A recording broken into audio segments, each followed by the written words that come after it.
දැන් නියෝජ්‍ය ඇමතිවරයා කියන්නේ මේ ඖෂධ ගැන කතා කරන්නම සමාජ ක්‍රියාකාරීන් පිරිසක් ඉන්නවයි කියලා. දැන් සමහරක් අය කියනවලු මේ ඖෂධ ගෙන්වන්න කමිටු දෙකක් තියෙනවයි කියලා. දැන් ඔබතුමන්ලට මේ චෝදනාව තියෙනවද?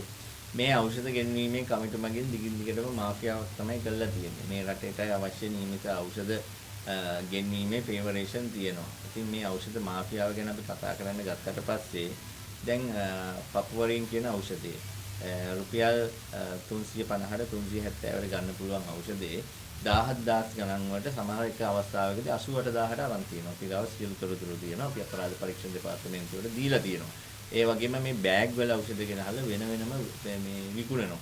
ඒ සම්බන්ධයෙන් විමර්ශනයක් වෙලා නැහැ. ඉතින් මේ වගේ ඖෂධ ශාස්ත්‍රයේ තියෙන විශාල කාරණා තියෙනවා. මම උදාහරණයක් කියන්නම්. මම ඔබ අහුවින්ද කියන්නේ මේ ඖෂධ මාෆියාවල ඒ ඖෂධයේ ලිස්ට් එකේ ලියලා දෙනවට වෙන වෙනම පැකේජ් තියෙනවා ඒ විශේෂඥ වෛද්‍යවරුන්ට. ලක්ෂ 2, ලක්ෂ 3 මාස දෙකකට පාරක් විදේශ ටුවර් එකක් දෙන ඒ විදිහේ දේවල් තියෙනවා. දැන් බලන්න මේ පෞද්ගලික කාලයේ ඖෂධ නියමන අධිකාරියේ ප්‍රධාන ඖෂධ නියමන අධිකාරියේ ලොක්කා විශේෂඥ වෛද්‍ය ආනන්ද විජේවික්‍රම මහත්තයා ජර්මන් සවාරියක් යනවා.